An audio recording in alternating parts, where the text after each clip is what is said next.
I think what I want to do is get that digital health card, make it available to every single business, restaurant, store, let them make the right decision in terms of allowing people into their facility, letting them have the information if the person's unvaccinated, they got to wear a mask. I don't think we need more mandates than that. Why not a mask mandate again, though? I mean, doing it on a town-by-town basis, we're starting to see that pick up. There aren't like these invisible walls around the community. No, but I think the towns are the ones that are taking the lead on enforcing it.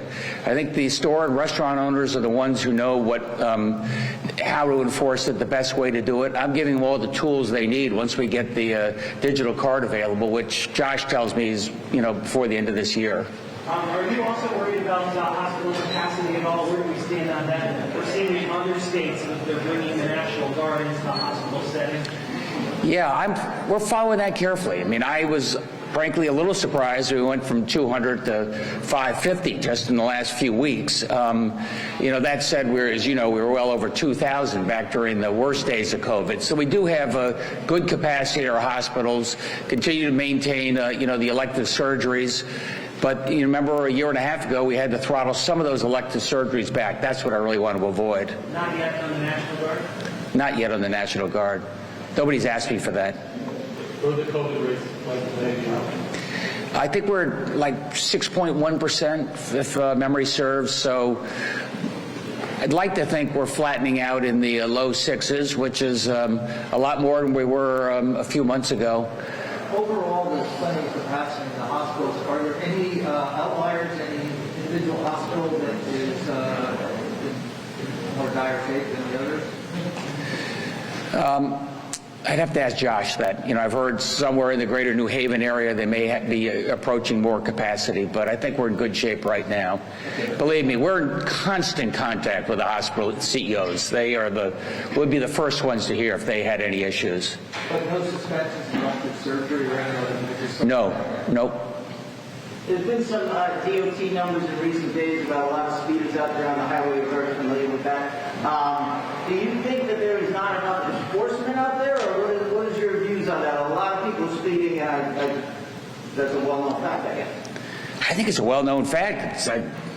After 12 months of quarantine, some people are driving like a bat out of hell, and it's not for lack of enforcement. The police are doing everything they can to enforce that, and I take it they're going to get even stricter on it because it could be a dangerous situation. Also, you've asked for more cops, right? You got cops in the academy. Tell me about that. Do you feel that there are not enough troopers out there, or what is your viewpoint on this whole thing? My view is that I want to bring our state police force back to where it was, 10 years ago.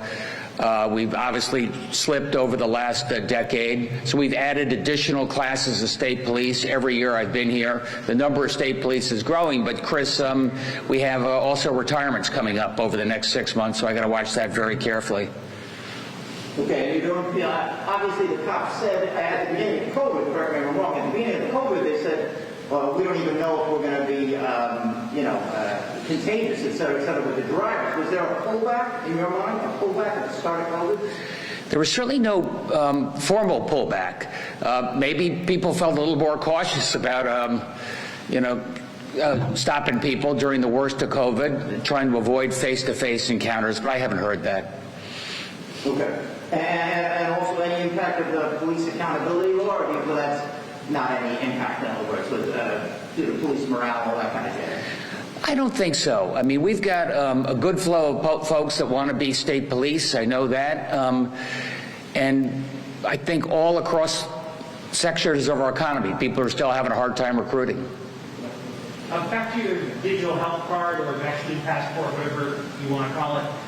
Do you wish that you had done that sooner? I mean, there are some states that already have, and we've been asking you about it for months. I mean, you wish you had implemented something sooner? We want to do something that ties into our vaccination database, something that is absolutely secure and authentic so we know people can't play games. We want to do something in association with Rhode Island and Massachusetts, and I understand New York is revisiting that as well, so we can do it on a regional basis.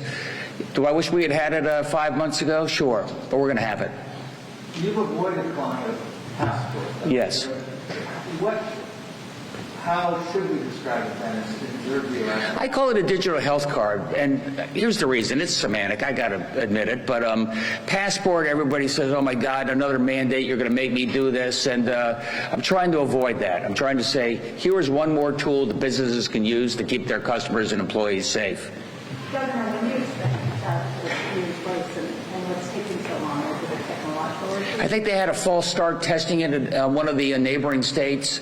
They're testing it again, Josh tells me, first thing next week. And assuming that test goes well, we'll be in good shape within, say, 10 days. So you'd be rolling it out with Governor Baker and That's the plan.